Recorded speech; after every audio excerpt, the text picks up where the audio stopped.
السلام علیکم، صبح بخیر and a very good morning to all of you. آزادی ویک کو سیلیبریٹ کرنے کے بعد آپ لوگوں سے ملاقات ہو رہی ہے، لیکن آزادی میں جشن آزادی کو مناتے وقت ہم ہمیشہ کہتے ہیں کہ بھئی آپ کو دیکھنا چاہیے کہ آپ اس کو سیلیبریٹ کیسے کریں.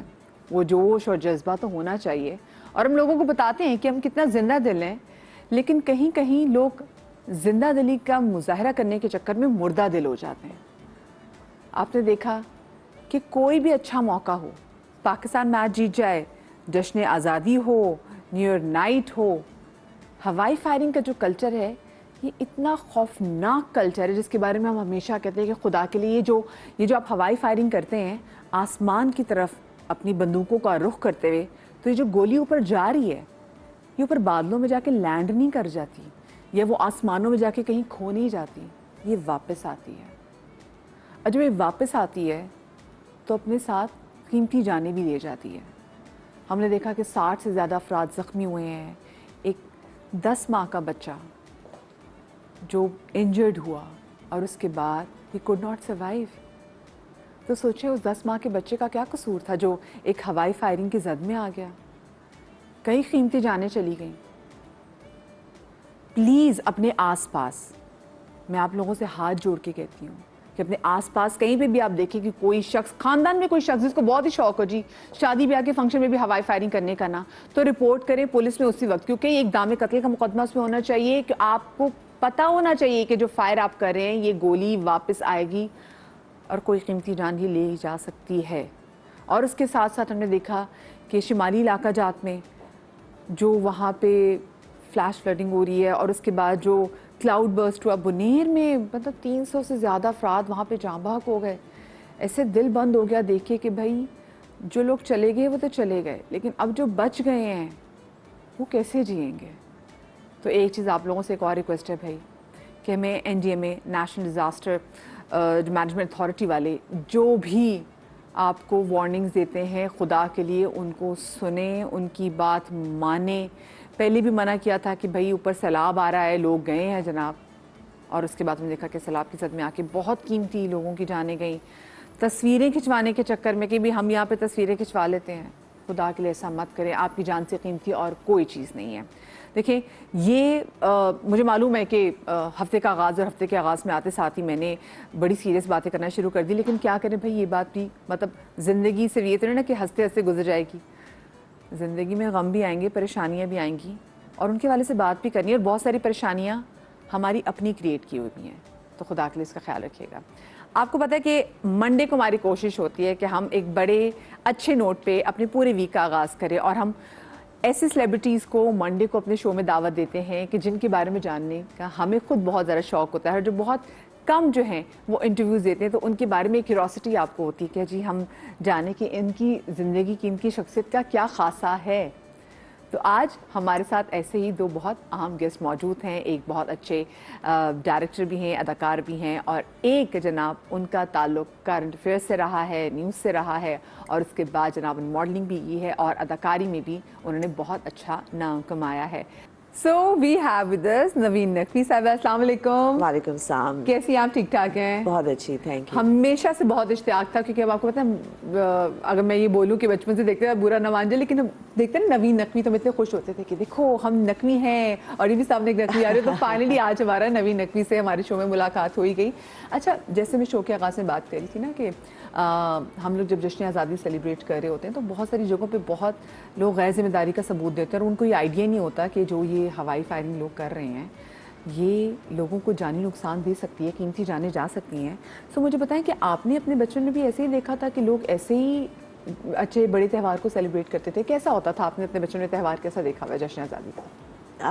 زیادہ تر یہ ہوتا تھا کہ مطلب بچوں کو ہی زیادہ شوق ہوتا تھا کہ گاڑی میں بٹھا کے اور پھر ان کو لے کے جائیں وہاں وہ بلڈنگز میں جو لائٹس لگی ہوتی تھی، تو وہ چندری گڑھ روڈ پہ نہیں لائٹیں، اور ابھی بینک پلازا، تو وہاں جایا کرتے تھے ہم. تو مگر یہ ہوائی فائرنگ کا سلسلہ اب زیادہ ہو گیا ہے، جب اتنا نہیں تھا. اور ہمیشہ سے یہی رہتا ہے کہ مطلب وہ ہوائی فائرنگ میں اگر ادھر ادھر کوئی اسٹرے بلٹ چلی جائے تو پھر کسی کو نقصان پہنچ سکتا ہے اس سے.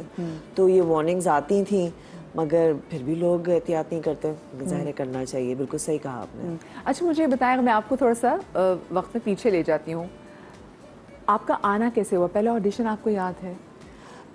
سب سے پہلے تو میں نے ماڈلنگ کی تھی. میری جو کچھ فرینڈز ہیں وہ نتاشا قزلباش, اب اس زمانے میں نتاشا ارشاد تھی وغیرہ, وہ لوگ ماڈلنگ کرتے تھے, تو انہوں نے مجھے ایک فوٹوگرافر سے ملایا. تو انہوں نے مجھ سے فوراً ہی کہا کہ ہاں ہم ایک شوٹ کرتے ہیں. تو محسن سعید جو ہیں اس زمانے میں وہ کوآرڈینیٹر ہوتے تھے, تو انہوں نے نیوز آن سنڈے کے لیے شوٹ کیا.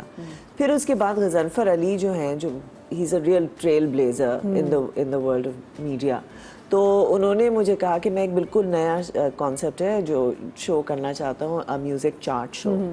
تو وہ میوزک چینل چارٹس تھا, تو وہ نیا لانچ ہوا تھا NTM, یہ شاید اس وقت STM نہیں NTM ہوتا تھا. تو اس پہ انہوں نے مجھے اس طرح سے ہائر کیا. Use to get paid almost nothing, کوئی ہمارا بجٹ نہیں ہوتا تھا پروڈکشن کا, مطلب ایک روم کے اندر بیٹھ کے 2 لائٹیں ہوتی تھیں اور اس طرح سے ہم اس کو شوٹ کرتے تھے. سارے بہت ہاں, سڑکیں خالی ہو جاتی تھی. ہاں, تو وہ پھر اس کے بعد پھر گھر والوں سے آپ کی سپورٹ تھی؟ گھر والوں نے سپورٹ کیا آپ کو نوین؟ نہیں, انیشلی نہیں تھی. مطلب میرے والدین جو تھے وہ تھوڑے پریشان تھے کہ بھائی مطلب اس زمانے میں اتنی نہیں تھی نا لڑکیاں جو اس طرح کے شو, تو خیر ایسا تھا ہی نہیں. I was the first VJ of Pakistan, تو مطلب وہ تو تھا ہی نہیں. مگر ویسے بھی ٹیلی ویژن پہ جو آتی تھیں وہ کم ہی تھے, تو امی ابو کو تھوڑی پریشانیاں تھیں کہ پتہ نہیں کیا ہوگا, تھوڑا ریزسٹنس تھا ان کی طرف سے. مگر میرے بڑے بھائی جو ہیں نعمان, انہوں نے میرا بڑا ساتھ دیا اور انہوں نے کہا کہ نہیں, اس کو موقع دینا چاہیے, اگر یہ کام کرنا چاہتی ہے تو ہمیں چاہیے کہ ہم اس کو انکریج اور سپورٹ کریں. تو یہ مجھے بہت زیادہ ان سے آسرا ملا. یعنی کہ اچھی بات ہے کہ ڈفرینٹ آپ کے گھر والوں نے بھی, بھائی نے اسپیشلی کہ بھائی کھڑے ہوئے آپ کے لیے. یوزلی بھائی جو ہوتے ہیں نا وہ جب زیادہ ینگ ہوتے ہیں خبردار یہ چیز نہیں کرنی ہے, باہر نہیں جانا, لیکن آپ کے بھائی نے آپ کو سپورٹ کیا ہے. اور ان کے بھائی کو ہم جانتے بھی ہیں, میں اسپیشلی جانتی بھی ہوں, تو بہت بہت پیارے انسان ہیں. مجھے ایک چھوٹی سی جناب بریک لینی ہے. بریک کے بعد جب واپس آئیں گے سیف حسن صاحب بھی ہمیں جوائن کر لیں گے, تو آپ لوگ کہیں میں جائے گا. بریک کے بعد ملتے ہیں.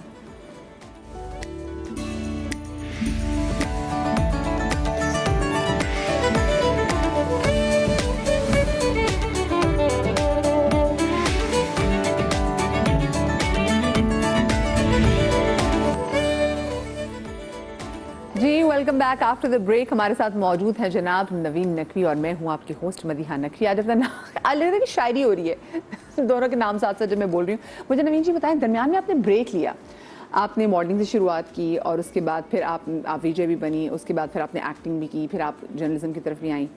ایک بریک آ گئی تھی, وہ بریک آپ نے کیوں لی جرنلزم کے بعد؟ ہاں اچھا, ایک تو یہ کہ جرنلزم جو ہے وہ آپ کو تو پتہ ہی اندازہ ہی ہے کہ بہت زیادہ ٹیکسنگ کام ہے نا. مطلب یو آلویز آن, یہ ایسا وقت ہی نہیں ہوتا ہے جب آپ مطلب آپ اپنے فون پہ یا تو اویلیبل ہیں, کانسٹنٹلی نیوز کو فالو کر رہے ہیں. اس زمانے میں پہلے وہ ٹویٹر ہوتا تھا, اب جو ایکس ہو گیا ہے, تو وہ اس پہ آپ کانسٹنٹلی انگیج کر رہے ہیں. تو مجھے بہت زیادہ برن آؤٹ محسوس ہو رہا تھا, تو میں نے ایک بریک لیا. پھر بیچ میں پھر میں کینیڈا چلی گئی تھی, تو وہاں پہ میں 8 سال رہی, تو وہاں پہ میں فوٹوگرافی کر رہی تھی. تو پھر اس کے بعد چیز کوشش کی آپ نے ماڈلنگ کی زبردست, VJ زبردست, اس کے بعد پھر آپ نے جرنلزم میں لائک آپ نے ایک اچھا بڑا نام کمایا, ایکٹنگ کی, پھر آپ کینیڈا چلی گئی. تو کچھ چیز مطلب آپ کو تھی کہ آپ ڈھونڈ رہی تھی کہ واٹس مائی ٹرو کالنگ؟ بھائی لوگ مجھ سے کہتے تھے کہ جب میں جرنلزم میں آئی, خاص طور سے جب ڈان نیوز پہ میں نیوز اینکر تھی, تو اس وقت مجھے لوگ کہتے تھے کہ دس از یور ٹرو کالنگ. مگر اب جب میں واپس آئی ہوں 2023 میں واپس آئی ہوں, تو مجھے یہ لگتا ہے کہ acting is my true calling. اس پہلے نہیں تھی, پہلے it was a side hassle. اب مجھے یہ لگتا ہے کہ یہی کرنا میرا مقصد تھا, کیونکہ میں اب جس طرح سے انگیج ہوتی ہوں اپنے کیریکٹر کے ساتھ اور بیک گراؤنڈ کے بارے میں سوچتی ہوں کہ یہ اس طرح کیوں بیہیو کرتی ہے, کیا اس کی ٹریجیکٹری رہی ہوگی جو وہ اس طرح سوچتی ہے. اگر روشی کی ماما سختی کر رہی ہے اس کے اوپر اور پڑھائی کے اوپر زیادہ وہ میم سے محبت میں تو وہ کر رہی ہے, تو کیوں کر رہی ہے ایسا؟ کیونکہ اس نے وہ آرکیٹیکٹ ہے, اس نے اسٹرگل کیا ہوگا کہ ایک مردوں کی فیلڈ میں اس کو سیریسلی لیا جائے. یہ ساری باتیں میں نے اور علی حسن نے جو میرے ڈائریکٹر تھے میم سے محبت میں, اس میں ہم نے بیٹھ کے یہ سوچی ہیں ساری باتیں, اور پھر ہم اس کنکلوژن پہ بیٹھے کہ اس کو مطلب وہ مجھ سے بالکل الگ ہے. وہ اپنے بالکل ہاتھ نہیں ہلاتی, آنکھیں اپنی بالکل یوں رکھتی ہے, بہت سیریس سنجیدہ ہے اور بہت سخت ہے اپنی اس بیٹی کے ساتھ, فرم. ہاں, تو میں تو بالکل ایسی ہوں, تو آئی میلٹ امیڈیٹلی. تو اچھا مجھے بتائیں, تو آپ کے لیے کم بیک کرنا ویسے مشکل تھا؟ ہاں, کبھی بھی جب کسی کام میں واپس آنا چاہتے ہیں تو مشکل تو ہوتی ہے تھوڑی سی, مگر میں actually I been very lucky all my life. تو میری دوست ہے شہرزاد شیخ, تو اس سے میں نے کہا کہ میں سوچ رہی ہوں کہ میں واپس ایکٹنگ میں آ جاؤں. تو اس نے کہا کہ میں ایک ڈرامہ بنا رہی ہوں سیون اسکائی کے ساتھ جو جیت آئے گا. مشکل نہیں ہوئی تو اس نے مجھے شہرزاد نے مجھے چانس دیا. اب وہ ڈرامہ جو ہے وہ ابھی تک آن ایئر نہیں ہوا, اور اس کے بیچ میں اتنے آ گئے ہیں, مگر امید ہے کہ بہت جلد وہ آ ہی جائے گا, جلدی ہو جائے گا. اچھا میں دیکھ رہی ہوں کہ اگر ہمارے سامنے ہمارے دوسرے گیسٹ بھی آگے تو ذرا ان کو مائک لگ جائے تو پھر ہم ان کو بھی یہاں پہ بلا لیں گے. اچھا ایک بات رہے گا, آپ نے گواہی.com کا آغاز کیا تھا. جی جی اس کا رسپانس جو ہے وہ کیسا رہا, اور آپ کو لگتا ہے کہ ہمارے یہاں ایک پہلے خواتین جو ہیں ان کے ساتھ اگر کچھ ہوتا ہے تو خیر زیادہ بولتی نہیں ہیں, اور اگر بولے بھی کہیں جا کے تو ان کو انصاف نہیں ملتا, تو آپ کو لگتا ہے کہ اب چیزیں تھوڑی بہت چینج ہوئی ہیں, بہتر ہوئی ہیں؟ آپ کا بہت شکریہ جو آپ نے مجھ سے یہ سوال کیا, کیونکہ اب تو یہ کافی عرصہ ہو گیا. گواہی.org ایک ہمارا مشن یہی تھا کہ جو مارجنلائز وائسز ہیں ان کو ہم ایک پلیٹ فارم دیں, اور مجھے یہ لگتا ہے کہ اب بہتر ہیں حالات. اس وقت تو مطلب بہت ہی تھا, مگر ایٹ لیسٹ میری انڈسٹری میں خواتین کو, میں یہ نہیں کہہ رہی کہ ان کو وہ کامنٹس نہیں ملتے جو پہلے ملتے تھے, ابھی بھی ملتے ہیں, but they just some how stronger.